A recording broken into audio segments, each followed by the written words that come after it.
I'm Dan Harlan, and I'm a creative genius. I grew up in the theater. What I didn't know at the time was that my mom had been a magician's assistant before I was born. She had performed some amazing magic for us as kids, but I really didn't know where her magic came from. One of her best tricks, I think, was to produce a bar of soap from behind my ear to get me to take my bath. I think that's the real magic of a mother right there. Tonight I'll be performing one of my inventions. It's the most popular card trick of the modern age. I wouldn't be surprised at all if Penn and Teller already know how this trick is done, but I've got a twist for them.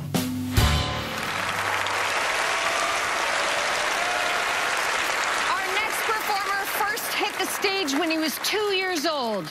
I wonder if he regrets all the time he wasted for the first 23 months of his life. Please welcome Dan Harlan. Thank you so much. Thank you, everyone. I'm a creator of magic, and I wanted to share with you one of my favorite creations. It's also been very popular with magicians around the world, something I came up with 25 years ago. And it uses this deck of cards on which I've drawn a picture, a little stick figure magician. Now, I haven't just drawn him on this card, I've actually drawn him on all of the cards, and all of those pictures are a little bit different. So that if I do this, he appears to move. He reaches up, takes off his hat, and he's about to pull something out, but you know, I don't want you to see what that is yet, because I'm gonna need a card named. Now, I could just ask Penn to name a card, but he would say the 3 of clubs, most likely, and I'm gonna use the time-honored traditional committee method. Now, since I don't know anyone here, I'm just gonna select somebody, and I'm gonna toss my little friend here. He's for good luck. His name is Bones. Here we go. Oh, right next to you. Can you get him? Yeah, fantastic. Will you stand for me, please? Hi. And what is your name? Erica. Erica, here's what I'd like you to do. I want you to imagine that you have an invisible deck of cards, and you've separated them for some reason or another into the red cards on one side and the black cards on the other side. So you have 2 imaginary piles there, and what I'd like you to do is to select one of them to keep.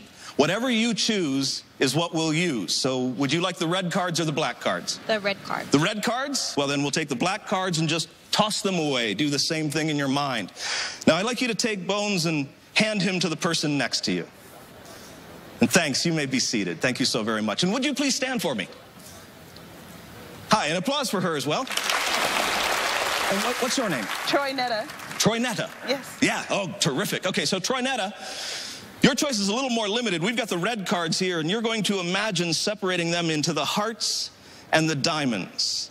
And then you're going to choose which ones we keep. Same as your friend. So would you like the hearts or the diamonds? The hearts. The hearts. Well, I've forgotten which side we put them on, so it's all imagination anyway. We'll just toss those and call these the hearts. Would you do me a favor and then hand Bones to the person next to you? And thank you so much. You may be seated.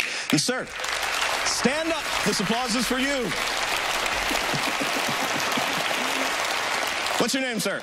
Scott. So Scott, your choice is a little more complicated than the first 2, but I'm sure you're way ahead of me here. You're going to, in your imagination, spread out the cards. These are the hearts. So we have 13 of them, and you're going to choose just one to keep, all from the obvious ace to the desirable jack, queen, and king, or all of the numbers in between. It really is your choice. Which one of those should we keep? The 10 of hearts. The 10 of hearts. So in your imagination, I want you to separate out, I'm not sure exactly, I think it's right about there. You separate out all the other cards and you toss them aside, leave the 10 of hearts right out in the open like that. That's fantastic. And then toss Bones up to me. Not bad. Oh, almost. Again, don't be concerned about him. It's his job. He's going to watch the rest of this from right here in my pocket. Now, if I remember correctly, you've all decided on the 10 of hearts, yes? And you won't be surprised that there is, in fact, a 10 of hearts in this deck. And so I'm going to replace your imagination with something very, very real. An actual card, the 10 of hearts, so that we don't forget which one you've chosen. And now, let's see the magician perform. He reaches up. He takes off his hat. He reaches inside. Now, most people expect him to pull out a rabbit. And those do look like ears, but they're not. Those are the corners of a folded card. When he pulls it out all the way, it unfolds, and he takes a look at it. And he looks pretty happy, because when he turns it over, it is the 10 of hearts. The very same one. Wow, Dan Harlan, everyone! Wow. Hi, Allison. That was fantastic. Well, thanks. Thanks very much. And I love your drawings. Thanks, yeah. I'm a big fan of stick figure drawings. Oh, yeah, oh, me too, obviously, right?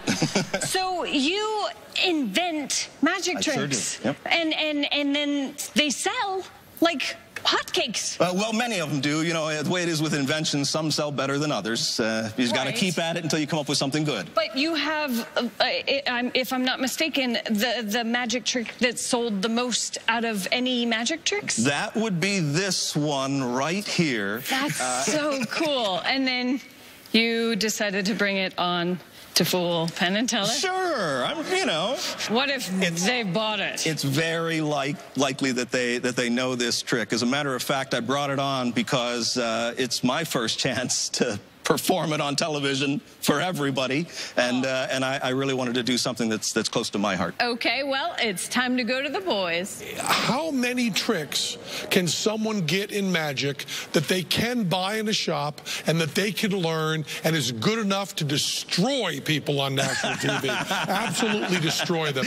Every magic trick I see, I get sick to death of. I've seen this thing probably 100 times. I love it every time, but I've never seen the creator do it. Yeah. Fabulous, wonderful, just wonderful. Thank you so much.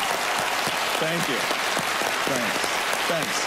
Well, and you didn't fake us out with a reach under the table either. Go ahead. No, I didn't, right? It's a perfect use of a deck of cards. And I also love the little inside thing that in gambling parlance, to look for marked cards, you flip through them and it's called going to the movies. Yeah. And I love the fact that you made that real. Yeah. Now, I do have to say one thing though, and you may not like this, but because of what you've said, I absolutely have to say it. This deck of cards, I drew it especially for this show. And there isn't anything unusual about the cards at all. As a matter of fact, these cards, all of them, just have the drawings that reveal just the 10 of hearts and only the 10 of hearts, and it worked. What?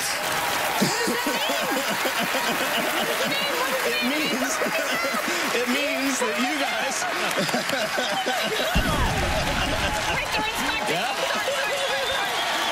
May I pick them up? And for your very own, you may keep them. I don't know how you'll divide them. That's amazing. Beautifully done at every level. Just perfect. Thank you. Oh, so nice. So nice. That is so incredible. Cool. Thanks, everybody. So thankful. Thanks again, man.